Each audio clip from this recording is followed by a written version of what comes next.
A key insight about human psychology to grasp might be that whether or not we're conscious of it, our mind is constantly, so to say, calculating and making moves, on the analogy of chess, uh, in terms of our understandings, in terms of our ideas of reality.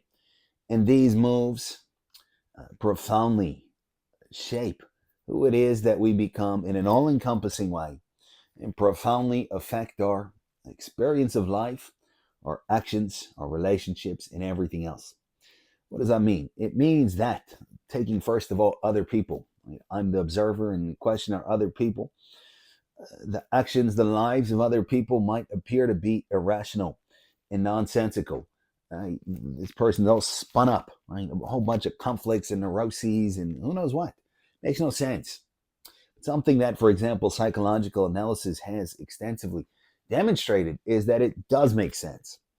If I was a competent enough analyst and had competent enough understanding of human nature in cooperation with the person, I could break down, which is a big if, I could break down precisely what is going on and why the person thinks the way that he or she does, and why the person's life essentially is the way that it is. Um, Setting aside factors that might be considered extraneous to those psychological developments, such as society, to make those divisions. Now, the interesting thing is that all of that occurs generally unconsciously.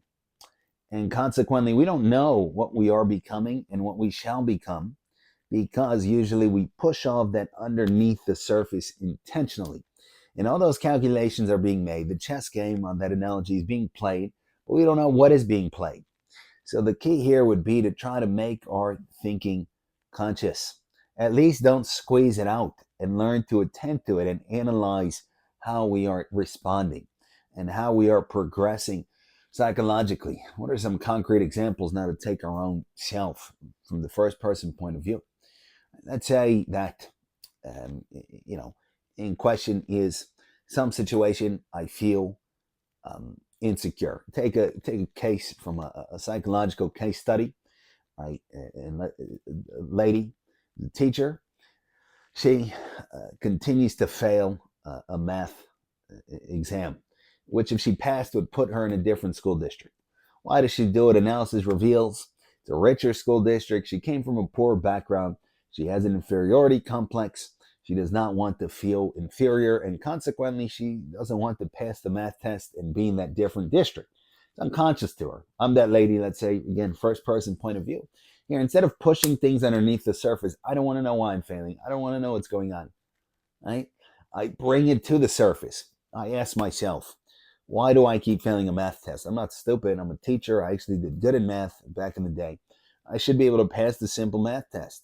What's going on? What are my insecurities? What am I scared of? What do I fear? Ah, that's it. I get the insight. I get the point. I try to resolve my insecurities. I try to think it through. And that applies across the board. Fears, phobias, anxieties, insecurities, complexes, conflicts, neuroses. There's a logical basis to it. There's some kind of thinking that is at hand, potentially that is so ingrained and so beneath the surface that it's certainly very hard to discern, but in principle possible. But either way, going forward, I can attempt to make that my habit. Something occurs, I feel triggered, I ask why. I don't repress it. I say, what happened? Why did this situation make me feel this way? Why did this person make me feel bad or this person make me feel good? Why is this happening in my relationship? I ask why with curiosity, with a good attitude, and a willingness to learn, and a willingness to be vulnerable. And then hopefully I will bring this chess game that is being played to the surface and hopefully gain some control. Thank you for listening.